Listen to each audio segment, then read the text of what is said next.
Hello, everyone. Welcome to the weekly show of What is School For? And this entire live streaming show is inspired by my interview with Seth Godin, my all-time favorite thought leader. And on this show, we interview leading educational professionals, entrepreneurs, business owners, parents, and students. They come here, we discuss, debate, and disrupt education. But the goal is to really future-proof the next generation. And today you can see my excitement. I can barely contain my excitement.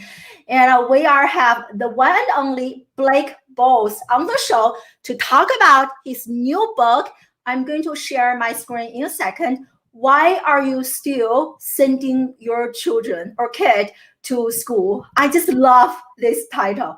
Very, very powerful. And we are going to discuss what are some alternative schooling options if you think the traditional high school, middle school, college is not working out for your children. We are going to give you a range of options.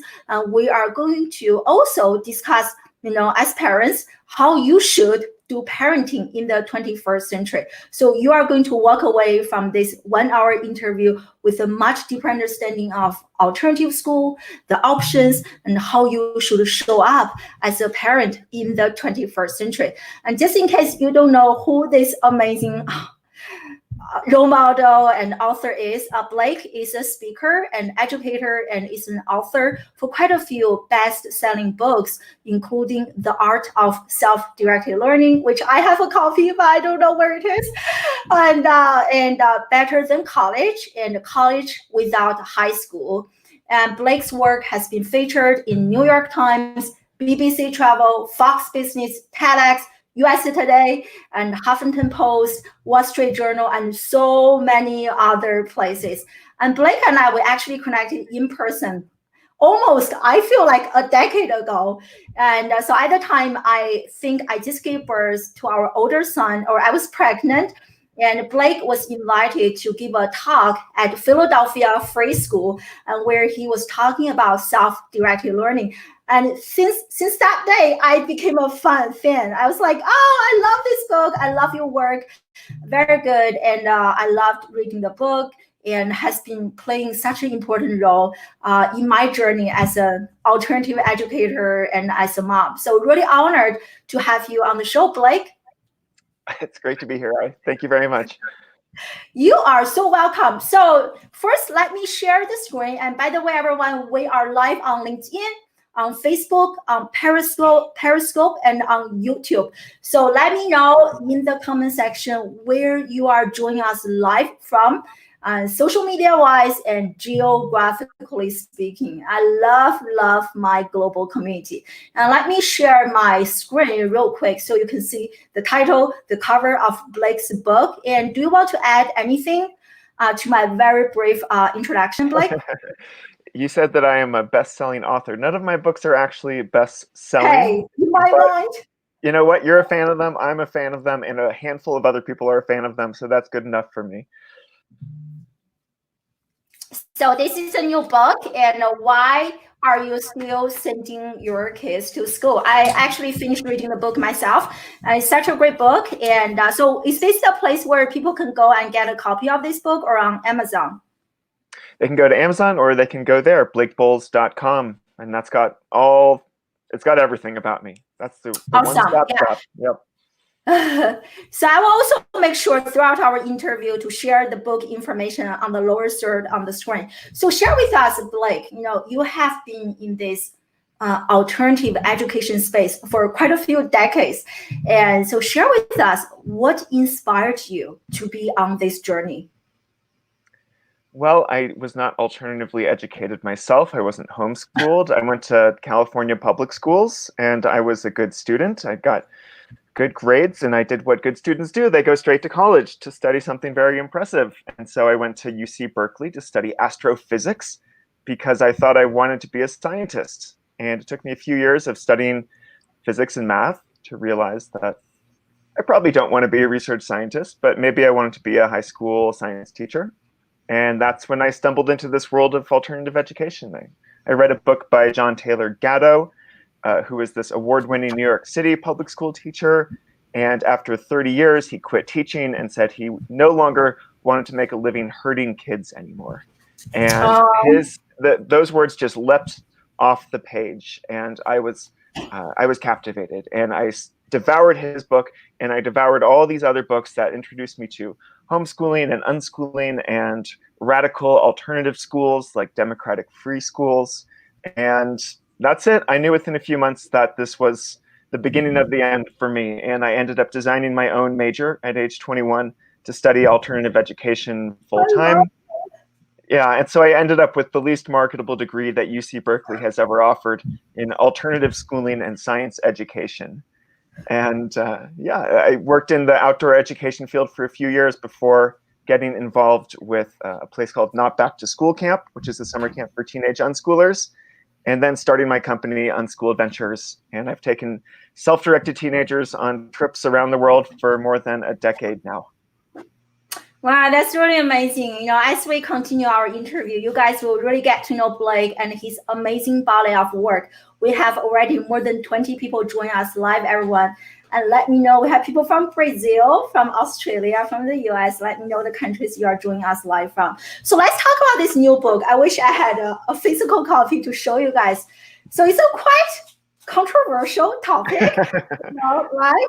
So are you using this as a metaphor, or you literally meant what you wrote? I literally mean those words. And this is not a book that's for everyone. I'm not saying no one should go to school. I'm saying for parents who see that their kids are very clearly not doing well in school, they're struggling there. It's not just a temporary thing, and it's very likely that it's school which is the problem, not just the kid or again like a temporary social situation. For those parents, it's a very genuine question. Why are you still sending your kids to school? And by that, I mean, why are you continuing to force them to go to school? And that's just the normal thing that parents everywhere do. And so this is a book that kind of attacks that assumption that you have to send your kids to school in order for them to become successful or functional adults, because it's simply not true. And I have tons of anecdotal evidence that supports that, and then there's a lot of research evidence that supports that too. And so I'm bringing together all of the best arguments for why you shouldn't keep forcing your kid to go to school if school is clearly not serving them. I love this, and we are definitely going to dive into some of those research that you mentioned. And I'm just curious, and you are quite forceful in the alternative education space. Have you ever received any tension between your message and some of the traditional educators?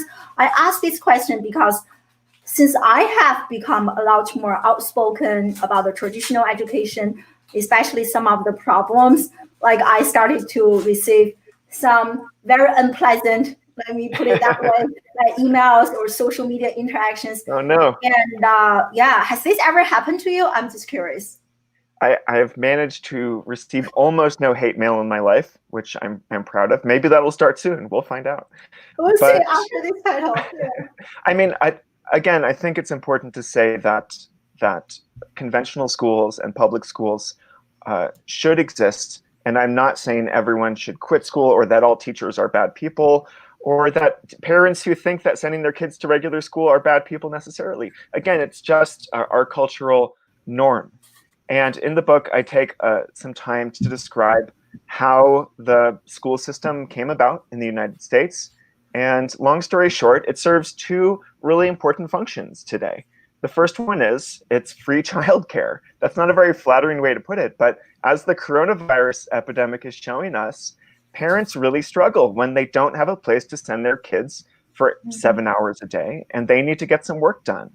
And so, yes, school is a place where we send kids because we don't really know what to do with them otherwise. I could talk more about that, but the second reason that schools are important is that they have evolved over the 20th century to serve a social welfare function. For many kids, going to a public school is the only place where they'll have a warm, safe environment, a reliable meal, and adults who care about them. And so we can't just get rid of public schools. Definitely not. But that doesn't mean that there aren't a lot of kids who are in regular schools, both public and private right now, who are not being served well by those schools and who really could thrive more in an alternative setting. Oh, I love this. I love this. And so I want to kind of follow up on this and talk about unconventional schooling. And in your book, you did such a great job, illustrating some of the very unique features of an unconventional school. So I want to dive into that a little bit. So I have this long list here. And one you talked about is no standardized exams. So why is that important? And share with us the damaging effect of standardized exams on our children. So Seth Godin writes a lot about this. You and I are both a fan of Seth's work. And the short answer is standardized tests mostly serve school systems. They don't serve students. And it's a handy way to figure out how much money to send to a certain school or how to compare one group of kids to another.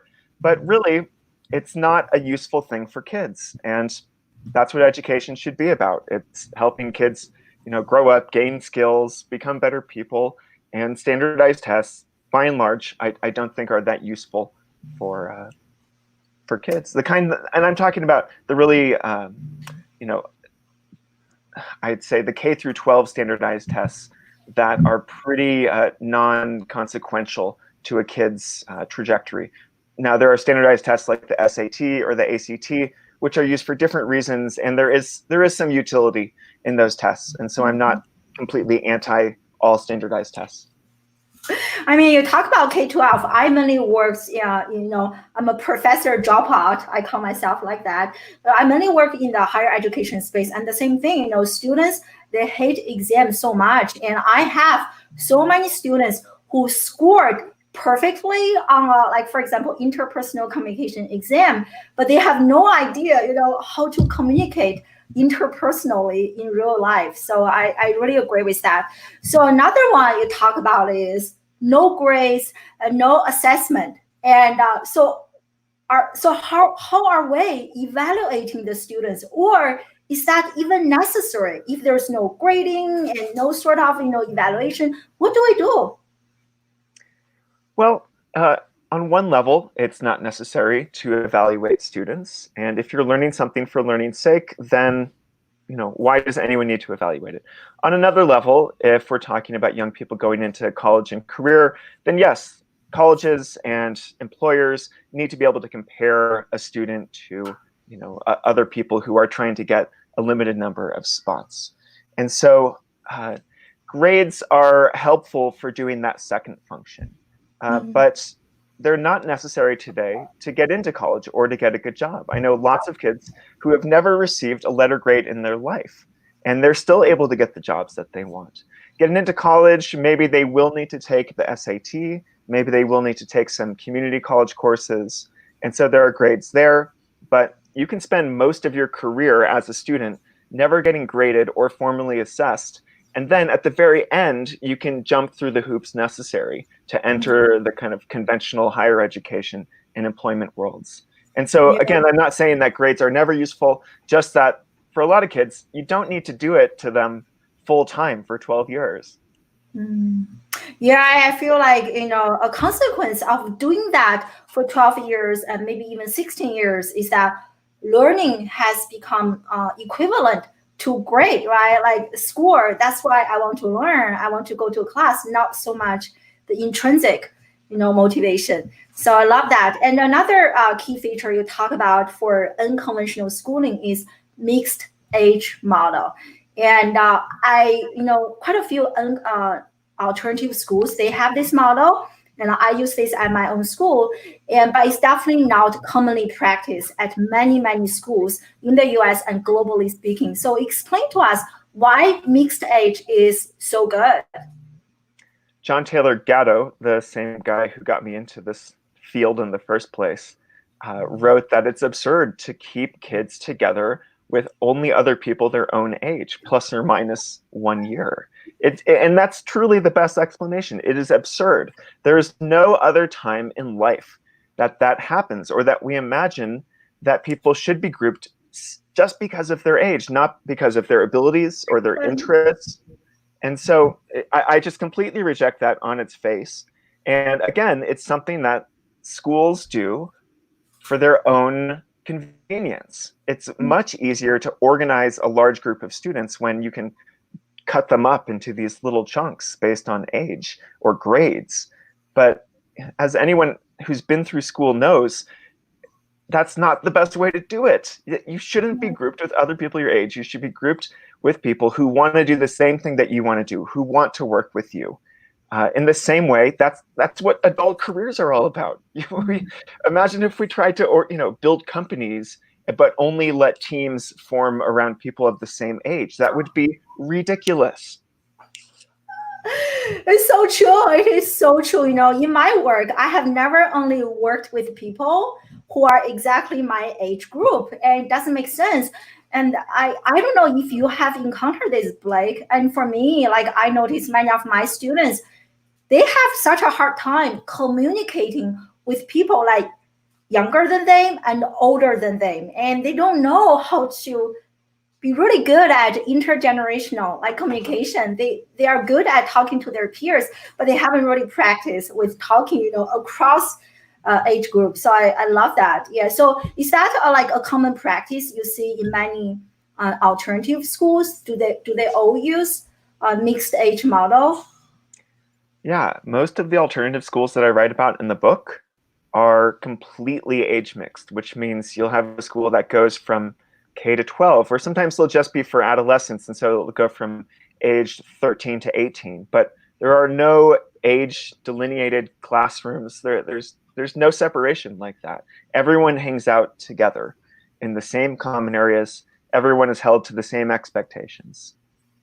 Yeah, so true. I'm just catching up on everyone's comments. Thank you so much for all the comments. And if you guys have any question related to the book and or unschooling, alternative schooling, and please let me know in the comment section. I will try my best to keep an eye on the comments and to engage in intellectual conversation with a very smart person.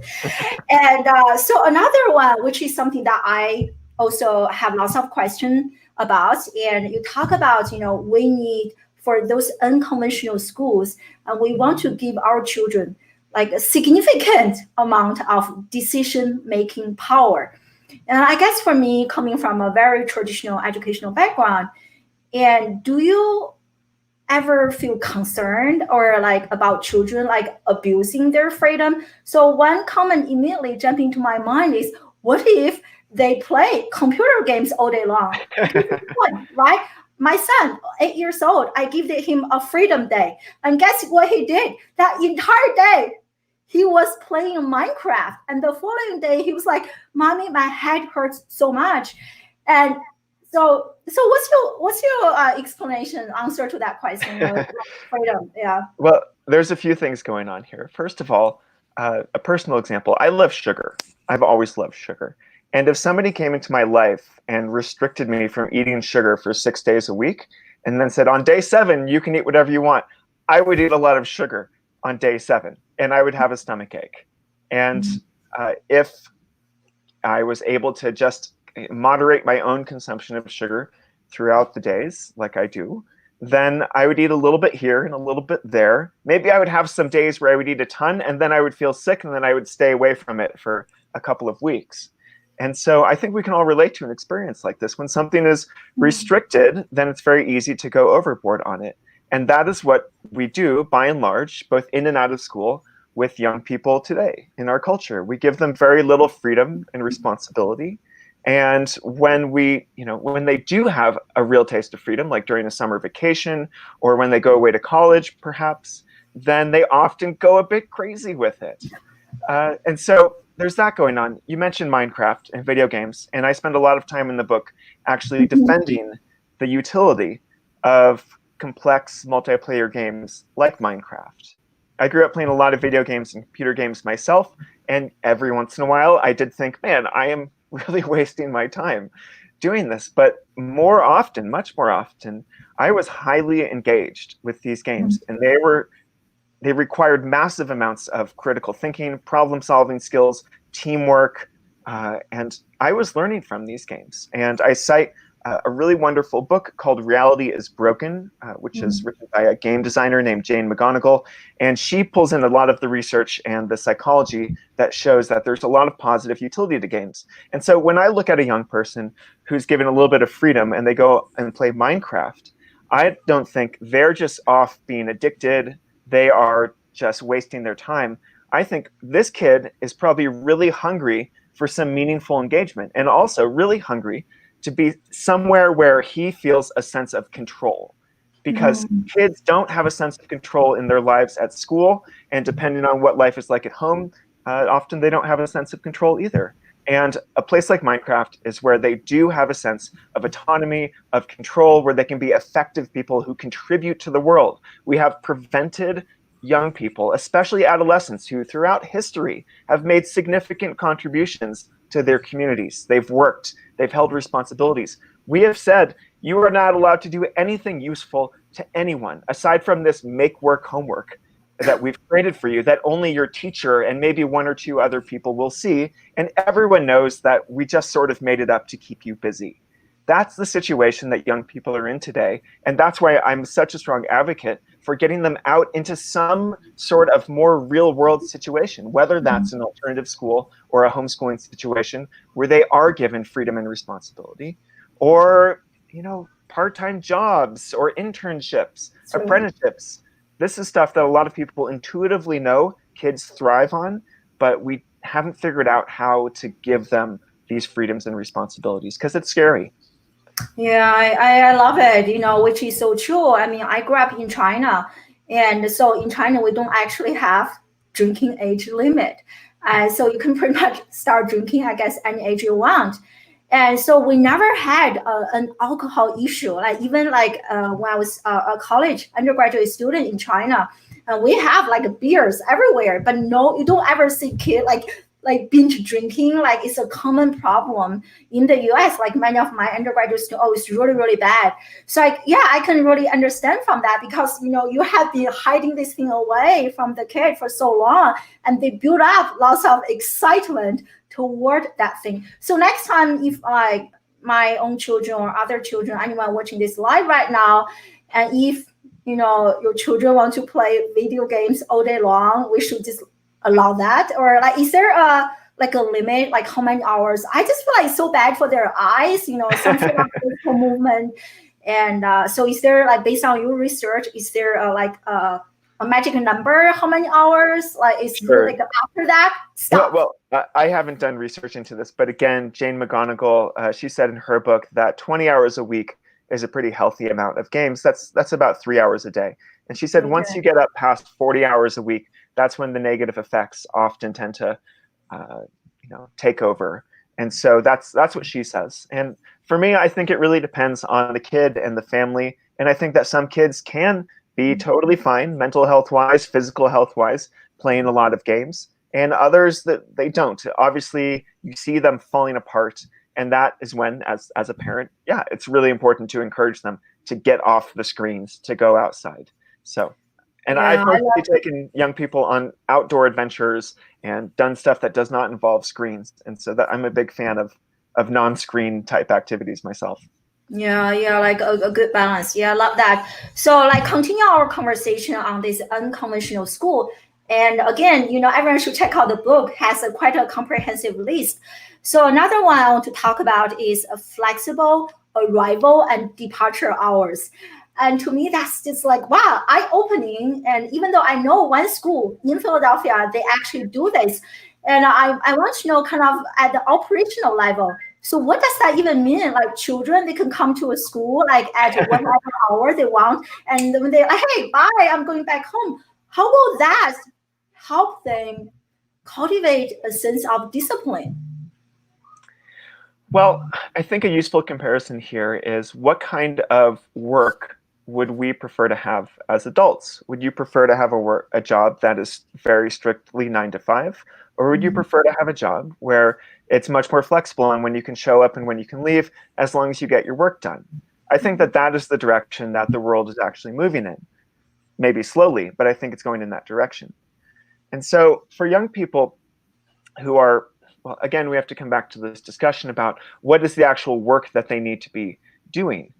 In some ways, yes, there is important stuff for young people to be doing, but in other ways, they're really just waiting until adulthood because we've said you're not allowed to do anything that's real work until age 18. So let me tell you about a specific place. There's a place called North Star in Western Massachusetts, and they say that we are a self-directed learning center. We are not a school, and they are legally they are not a school, but they are a place where teenagers from ages 13 to 18 can come, and they can pay to come for 1 day a week, 2 days a week, 3 days a week, or 4 days a week. North Star is closed on Wednesdays, and they can come, but each day that they can come whenever they like and leave whenever they like. And at North Star, there is a schedule of classes that are happening. There are adults there who will be your mentors. There are these clubs, like there's a great drama group there, but all of it is optional. And so a kid can show up when they want to show up to do the things they want to do. And then when they don't want to do anything else, or they're feeling tired one day, they can just go home. And so I feel like it's a much more humane way to approach education, and it is ultimately the kind of direction that I think we are headed in the world of work, which is more flexibility and just the fact that right now so many adults are working from home instead of commuting into work. We have this giant experiment in remote work going on, and I think a lot of people really enjoy the flexibility. And so I do think things are going in that direction. Yeah, I love it. And in fact, I think that's kind of how I work. I have been working from home for quite a few years, and it's definitely, yeah, yeah. And in your case of working with, in this alternative education space, so have you ever or are there any ever cases of students who skip classes, or all of them are just like intrinsically motivated to come to school every day, collaborating, networking, learning, or they just I don't know. I'm just curious, feel like I don't feel like going. Well, there's lots of kids who don't appear motivated at these alternative schools, or if you homeschool your kid in a very self-directed way, which people call unschooling, you will witness firsthand a seemingly unmotivated kid. That's the reality for a lot of families. And it's a very scary thing to walk into because you feel like you are failing at that moment as a parent by letting your kid not do anything. And so the short answer is yes, but the long answer is that what you're doing is you are encouraging your kid to develop their sense of intrinsic motivation. And another way to say it is you are letting them taste what boredom is. Right. And boredom is actually a sort of horrible thing. It's just a waste of your time. That's my main problem. My main issue with school is that so many kids are forced to stay there and they're bored. So if you let a kid be bored, but you don't say that you have to do this, you give them both the freedom and the responsibility, the obligation to figure out their next steps. And at the same time, you provide a warm, supportive environment where the kid knows that they have resources, that their parents and other adults are there to provide suggestions and inspiration when asked for, when desired. Then that is a perfect kind of petri dish for intrinsic motivation to bloom. And a lot of these kids, I'd say the overwhelming majority, who seem so unmotivated once they stop going to school and they go to this alternative school, it just takes them a little while to then realize there's something that's more interesting for me to do with my life out there instead of sitting here being bored or just scrolling through YouTube or Instagram. And then they figure out what they want to do, and they often move towards their goals with extreme speed and efficiency. There are lots of stories of young people who don't touch math for years and years until they realize that, oh, I want to be an engineer, and engineers have to learn the certain level of math. And so they have a reason to do the thing now, to do the hard thing. And so they go and they consume all this math. They use Khan Academy. They find tutors. It's not that hard to actually learn something once you're highly motivated to do it.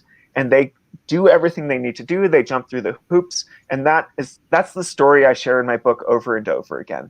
It's the same story in different versions. A kid discovers their intrinsic motivation, and then they are incredibly powerful as a self-directed learner. Oh, so true, so true. I mean, just for myself, when I was very young, and my parents always forced me to learn English. I was like, why do I have to learn this foreign language? No interest. But when I turned like 18 years old or so, I wanted to study abroad in the United States. All of a sudden, I was like, like bring me all the classes, the books. I was unstoppable, right? So I can really resonate with that. Yeah, it's a great point. So is there like, I guess, different children, they kind of reach that point at different ages, or is there an kind of a common age that they will have that, light bulb moment, or it just really depends on the kid? It totally depends on the kid. I think it could be anywhere between ages 10 and 22. And I think I might not be that generous when I say 10. There might be younger kids who really figure out what they're into. But in my experience, it typically happens in the teenage years, somewhere between ages 15 and 20. And it can be a nerve-wracking experience for a parent who has a 19-year-old who seems to have no idea what they want to do. They've been given all this freedom, and it seems like they haven't taken advantage of it. And the kid is still living at home. I know many kids like this. Some of them have gone to my programs, or I've worked at summer camps with them. But I have no reason to believe that there's some epidemic of failure to launch kids who have been part of the alternative education world or the homeschooling and unschooling world, who are just stuck at home because they have no skills, they're unemployable, they have no social skills, they're unsocialized. Like, that is what I think a lot of people think might happen to their kid, but it's a very unfounded myth. If you give someone freedom, you give them support, and they're in an environment where they have lots of options and stimulation, then they're going to find their way sooner or later. Oh, totally. I mean, like my son, when he turned 7 years old, many of you probably know my story, my children's, and he told us very clearly, Mommy, Daddy, I don't want to go to school. It is so boring. And so we kind of put him out, and now he's like pretty driven, even like Minecraft. He also loves drawing, like outdoor play. He is motivated. He's also actually selling stuff on eBay. I didn't push him to do anything. I just kind of, facilitate, as you mentioned. It's so encouraging as a mom and educator to see the spark in his eyes again. Yeah. So I see people's comments, many of them are still kind of teachers or parents. Their children are still in the traditional space and they are frustrated, bored. So what are some solutions? How can we remedy that if we can't really pull them out of the traditional school system for whatever reasons? So what are some things that we can do at home to excite the kids again, to spark them, stimulate them a little bit? That's a hard question. I think because school occupies so much of a kid's life and attention, and then through extension, it occupies a lot of their time at home through homework. I think it is a very challenging thing to do, and there's not easy solutions to just say, do this one thing at home 3 evenings a week, and your kid will feel much more self-directed. So maybe to be more helpful than that, I'll say, side with your kid when it comes to issues of unreasonable homework and unreasonable requests by the school. And so you don't always have to be the homework cop. You don't always have to be the one imagining that if an assignment is sent home from school, then you have to enforce it. And you have to force your kid to do it. You can be on your kid's side and say, you know what, this is a dumb assignment, or this does seem like a waste of your time. I wonder how we can either do this in much, much less time, or how we can get around doing this all together. And so, yes, your kid can still be in school, but it can be you and your kid against the more inane homework assignments and school requirements, instead of your kid versus the school, and then your kid versus you, because then that's when kids start to feel helpless. That's when bad things happen. That's so true. I mean, for most parents, to be honest, I feel like even when I pick up my children, parents always say, hey, listen to the teacher. I feel like parents are always on the same side as the teacher, right? And then, you wonder why the kid feels so like nobody's supporting me. And Right. yeah, exactly. Yeah, I really love this comment from Pam. And thank you. Pam is a dear friend. And for joining us live. And she mentioned that, they need to have this before investing the time and money into a college degree. So true, get a copy of this book, having a conversation like this prior, like preventive is a lot better than trying to be reactive, save, fix the damage, fix the broken soul, so to speak. Yeah, I love it. So you have worked with so many non-conventional children. I wonder if you can share with us what are some of the differences that you have observed between children who go through this unconventionally educated path to college versus the students, for their entire life, just like middle school, high school, the traditional path to college. Are there any differences between those two groups of students that you have observed? As human beings or as college students? As human beings and as students, like what Sure. are some really big differences? I'm sure it's very different. Well, the first thing I noticed when I went to go work at Not Back to School camp and I met my first teenage unschoolers, some of whom had never been to school before in their lives, was that they looked me in the eye and they treated me almost like an equal. I was a staff member there, and so I'm not a full equal, but there wasn't this automatic teacher-student authority relationship there. And so we could act on a much more collegial level, and that was a very satisfying thing for me, and that I think allowed more authentic relationships between adults and young people to flourish.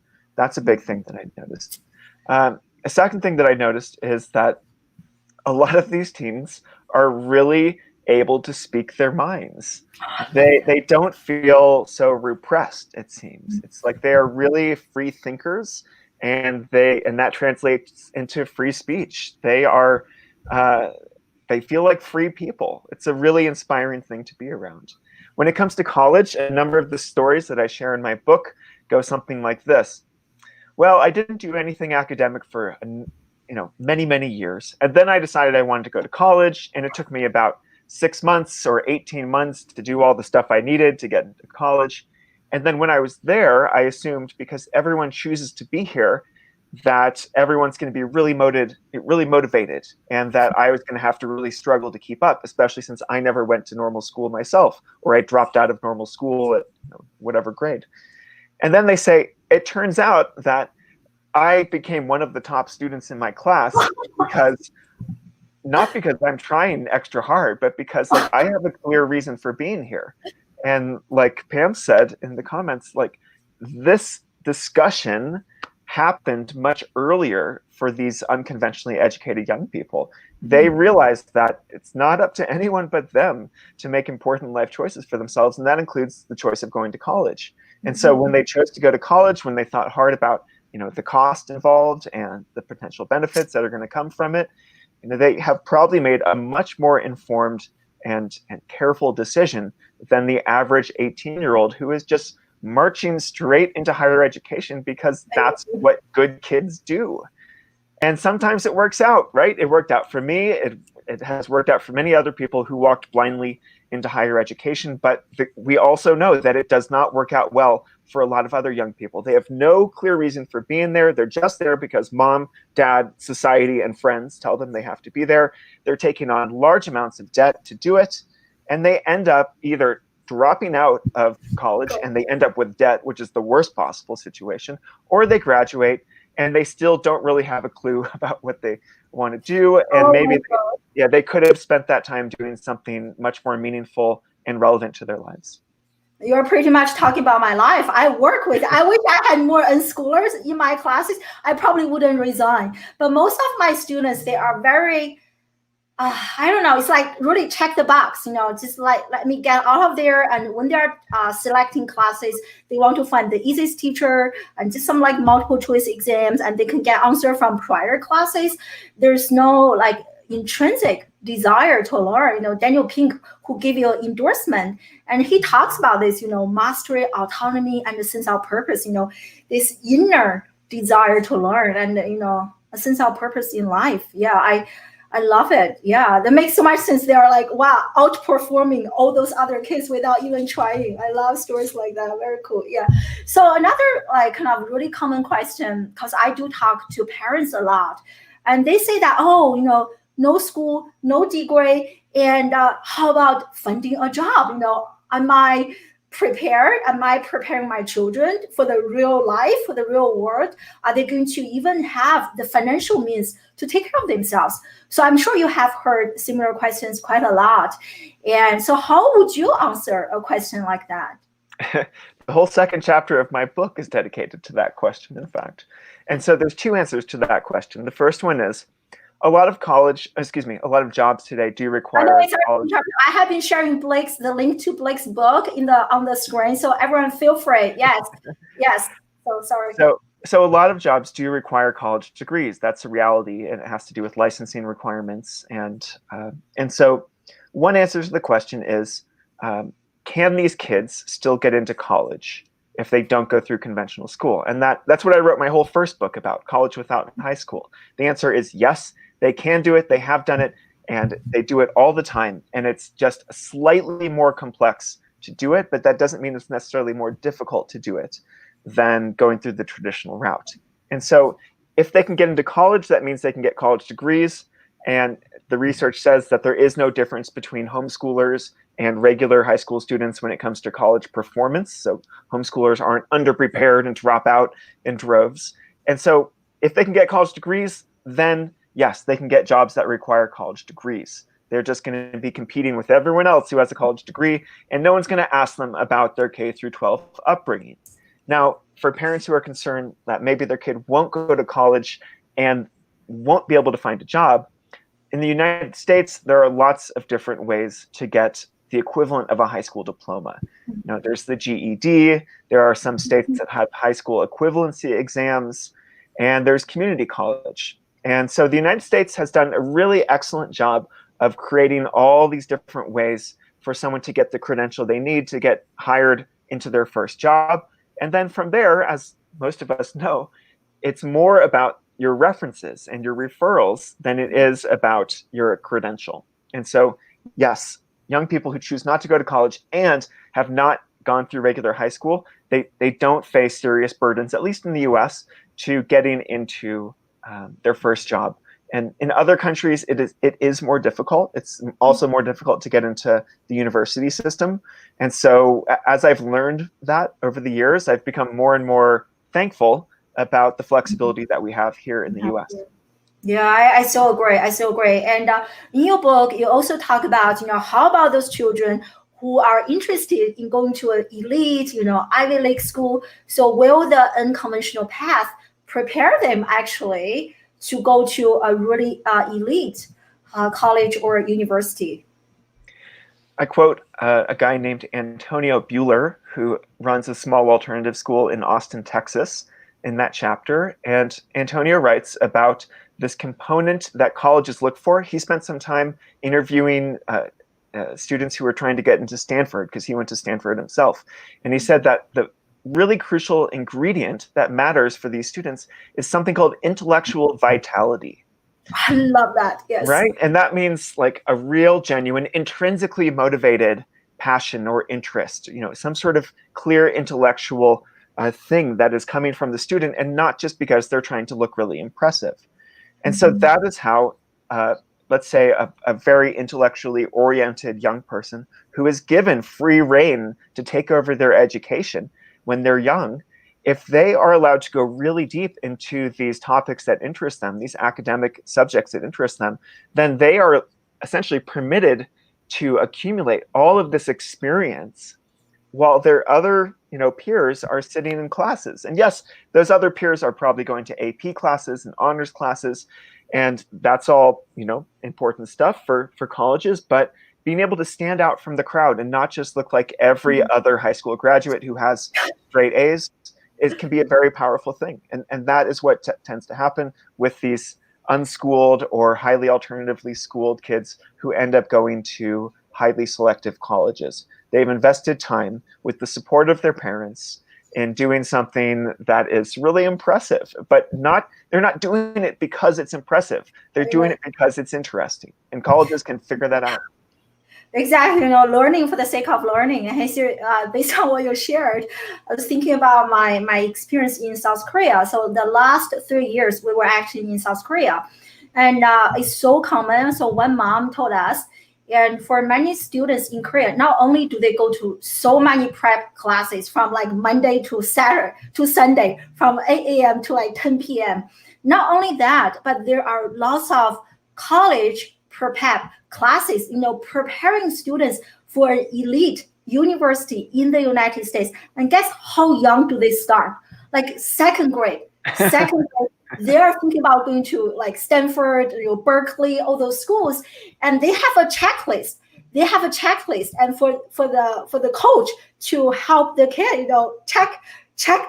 When the mom told me that, I was like, I can't believe that. And she told me, don't laugh. Those classes are so popular, and many parents go to another prep class to get into a class like that. I'm like, oh, you have to prepare for the prep classes. It was so crazy, But at the same time, I just saw the article, like because the intense academic pressure, the suicide rate for young children is really high. If you guys Google South Korea, it's really, really high. I mean, like, I feel so bad for those children here. Yeah. So I want to kind of shift our conversation a little bit. Many people join us live are actually parents, and they have their own children. And I wonder, you actually have a chapter on this. How should parents show up? How should we do parenting in the 21st century? I think, personally speaking, it is getting harder and harder. There are so many books. I'm an educator myself. I don't know what to do, mixed, conflicting opinions. And so enlighten us. Well, I don't know about enlightenment, but I'll give it my best shot. So yeah, there are about 80,000 parenting books on Amazon, the last time I checked. And this reflects our current era of what sociologists call intensive parenting. And that is the current accepted model of what a good parent should be. And it means being highly involved with your kids' education and their home lives, often micromanaging them to ensure that they are meeting their goals. It looks a lot like what a boss would do with their employee.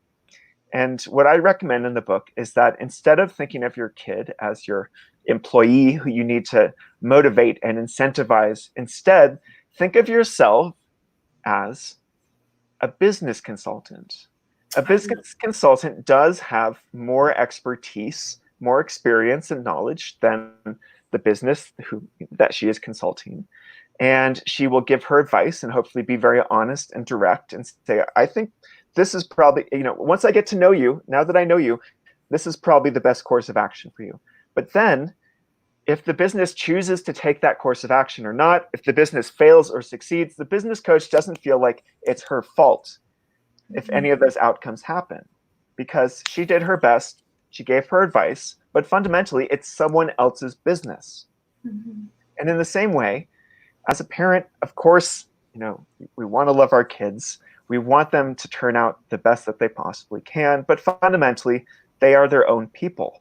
They are not extensions of us. They are not vehicles through which, parents can achieve their own dreams. And that is the hard message that I try to deliver, and I do it based on a lot of science. I'm not a parent yet myself, and so I recognize that I am missing, a fairly core experience before I start talking about parenting. But I did dive into a lot of the research and literature around parenting, and one book that I talk about extensively in mine is called The Nurture Assumption. And that is the book, if you want to kind of have your mind blown about parenting and understand why you have much less control than you think you do over the outcomes in your kid's life, read The Nurture Assumption. I'm going to Google this myself after the show. And so I love that. And you are a pioneer in self-directed learning. So as a parent, how can we, right now everyone's doing homeschooling, so how can we apply that at home and to help our children, to guide them to do more self-directed learning? You mean right now during the pandemic, when no one's allowed to go to school? Schooling, and many parents I talk to, they feel the pressure to teach their children everything. But I feel like that's not our job to teach our children everything, but to really facilitate them to engage in self-directed learning. So, but you are much better expert on this than me. So I wonder if you can give us some practical advice in terms of implementing self-directed learning right now, given that is something that everyone's thinking about? Sure. I'd say that if the schoolwork that your kid has to do is flexible, if your school has dropped grades and they're just doing pass, no pass now, or if the school has said everything is optional for the rest of the year, you don't actually have to do any of this, then take advantage of it. Give your kid as much time to be self-directed as possible. And initially, it's going to feel like, summer vacation just started early, and you might feel like an irresponsible parent for doing that. But I think there's a better way to look at it. In the book, I write about 3 metrics for assessing whether school is working for your kid or not. And those are engagement, boredom, and stress. And essentially, you want your kid to be in an environment where they feel highly engaged, where they don't feel bored very often, and where their stress levels are of the positive variety, which means, like, imagine if you sign up for a school play as a kid and you're really excited about it, but you're really nervous and you get a bit stressed out about it. That's a positive variety of stress. But the variety that kids often experience in school is more of the toxic stress variety.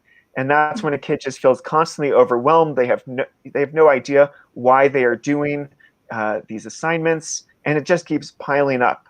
And that's what leads to really bad mental health issues.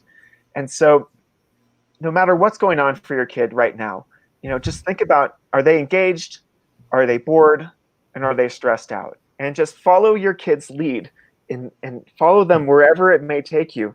And sometimes it might take you to Minecraft. Like, a kid might be genuinely engaged, never bored, and stressed only because, his Minecraft team is trying to do something. I don't play Minecraft, so I'm a bit out of my element here. But maybe, they're trying to meet some big goal. It's like the game World of Warcraft. The reason that kids love World of Warcraft is because when you finish a quest, your reward is not the end of the game. Your reward is a more difficult quest. That's what you want your kid to be doing. And I'm just talking about video games and computer games because they're a pretty easy example. We could be talking about lots of other things in life that have nothing to do with games or screens. If your kid is engaged, not bored, and stressed out in the positive way, but not in the negative way, then that's the direction to go. Follow the kid. Yeah, I love it. I mean, like, my son is really into Minecraft. He has been building those like buildings, American buildings and Chinese buildings, and the buildings he saw in Korea was really quite elaborate. And he even added my own logo to his Minecraft creation. Very creative, and he has a team. Definitely talking about collaboration. I love it. By the way, I just shared the book earlier that you mentioned, Nurture Assumptions. Everyone, I'm going to share the link in the comment section as well. Any additional, besides your book, any additional resources that you think parents, for those who are more open-minded, they want to learn more about this, that you can share with us, like website or maybe even Facebook groups or different places that we should keep an eye on?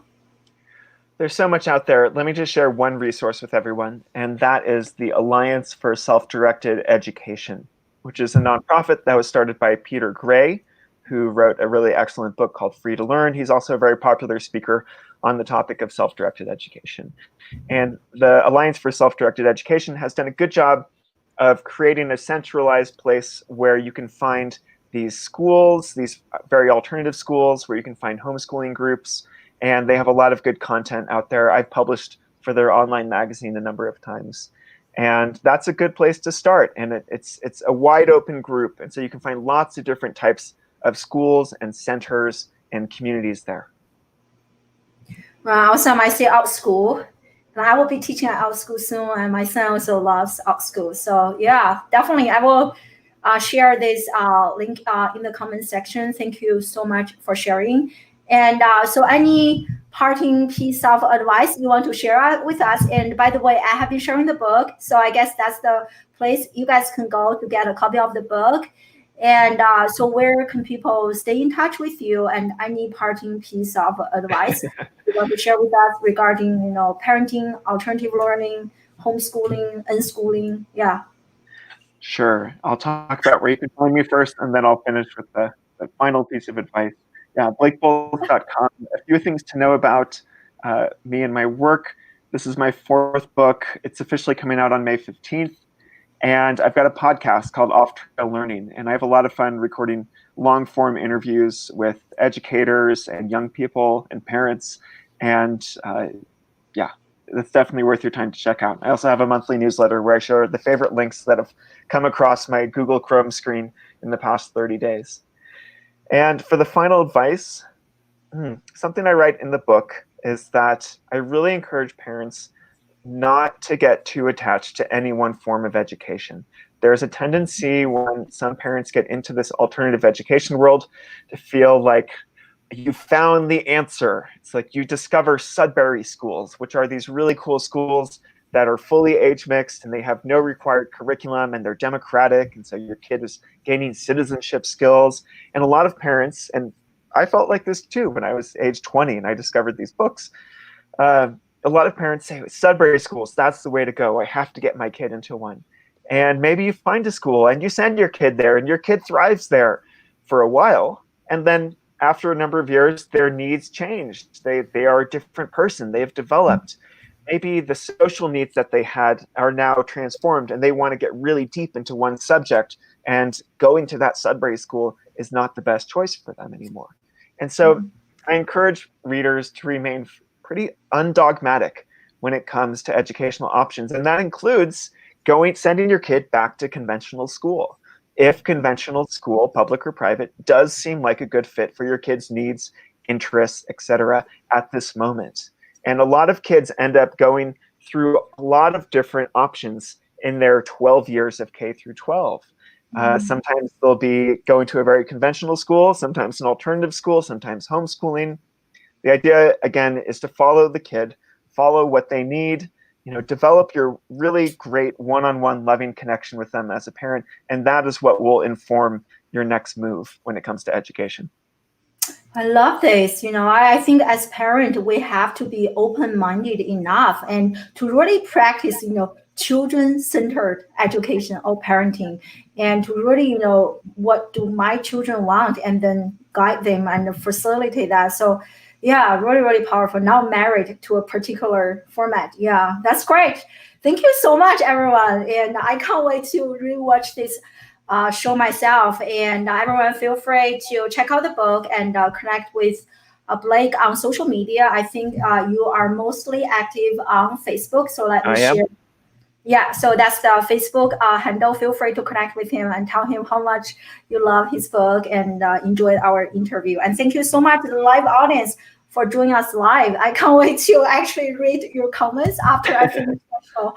And really appreciate everyone. Thank you so much again. And have a great Friday and a great weekend. I hope to see you guys next Friday, same time, same location.